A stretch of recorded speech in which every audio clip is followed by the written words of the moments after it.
Hello, and welcome to the second installment of Tumour Diaries.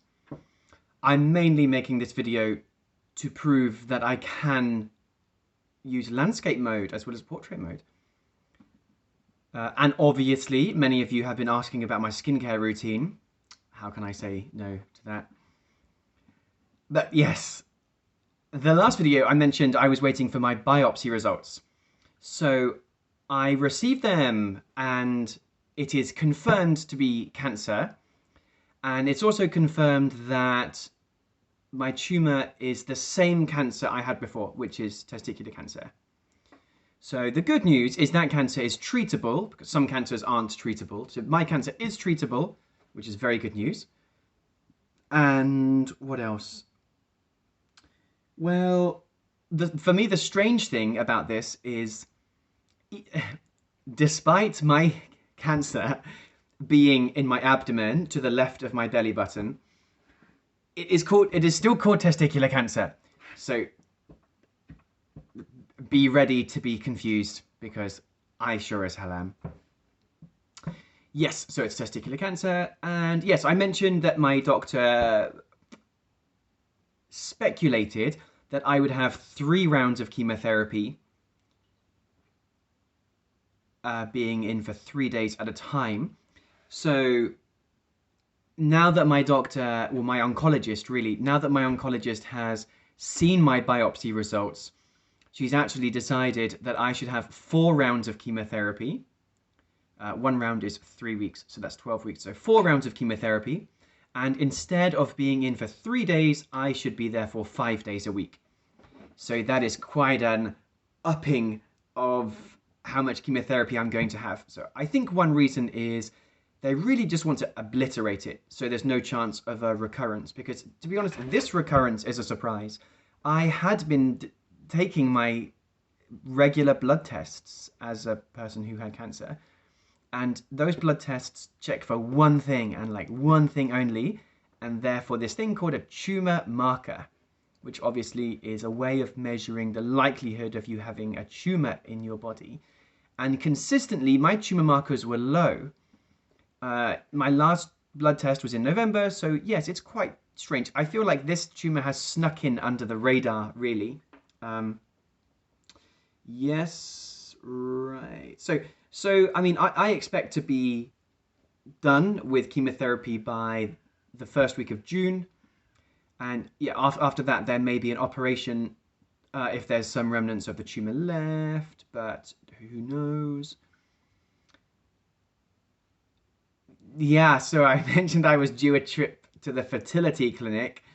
So that was weird. I went to the fertility clinic and it was a lot like walking onto a porno set, because there was in my room, I was taken to a room and there was a leather sofa. There were lots of porno magazines and there was lots of lube. So a bit like walking into one of my normal classrooms. So that was pretty freaky. And then when I was done, there's like a thing which looks like a safe in the wall, and you open it, you put the pot in, and then you close the door to the safe thing, and then someone on the other side of this opens it and they collect it and they test it. And I received a letter in the post to say that it's all good. They've managed to freeze it. They said that they have frozen 13 straws, which to me, okay, to me means nothing much. I assume that's good news. And yeah, that's about the fertility clinic. But yeah, it was just a very bizarre experience.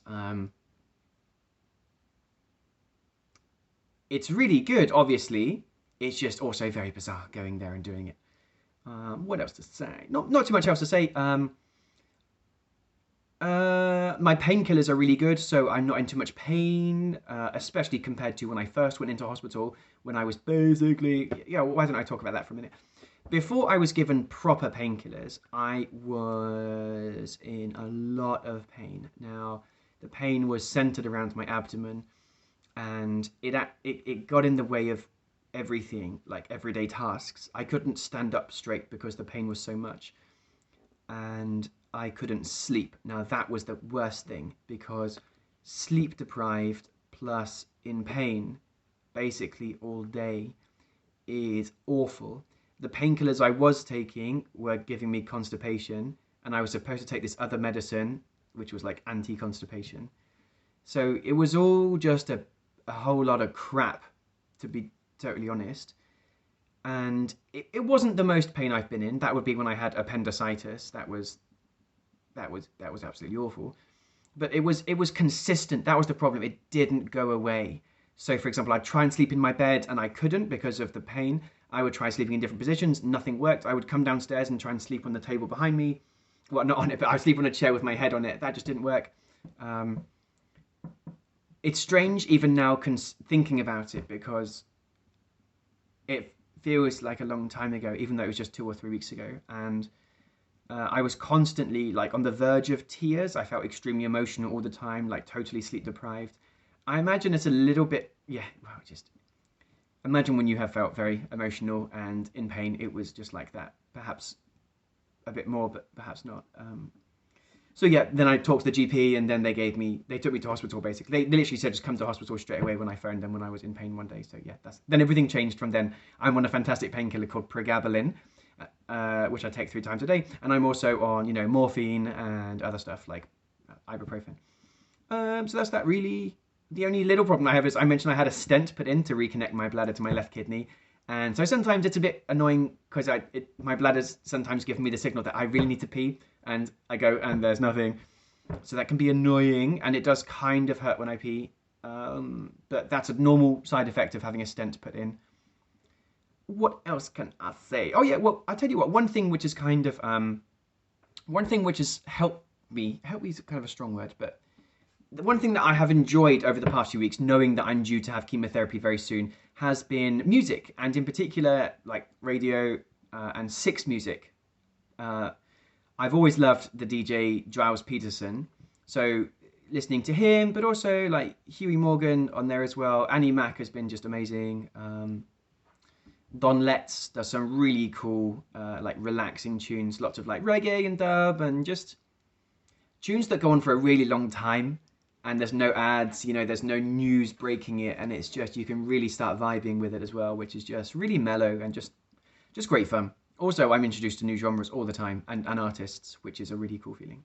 So let me recommend Six music. Oh, and talking of recommending, let me recommend you can't see it, the Soapy Co, really cool local company in Oxford, and they make soap and they just smell so good, and it's great. And I'm using it, and they're wonderful.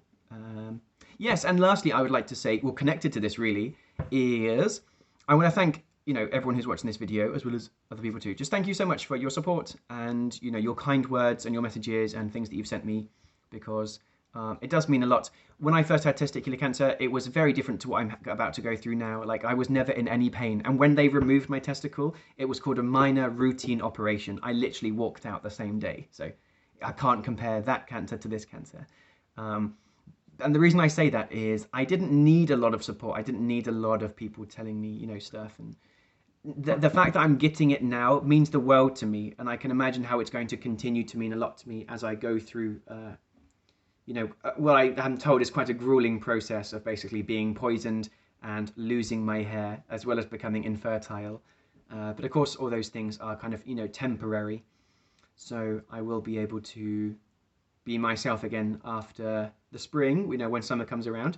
But yes, I mean, approaching this from a healthy mental state is really important. And I'm able to do that because of the fact that I feel very loved, and because of the kind words which people have given me. So I just want to say thank you very, very much. And I sincerely appreciate those words and deeds very much so.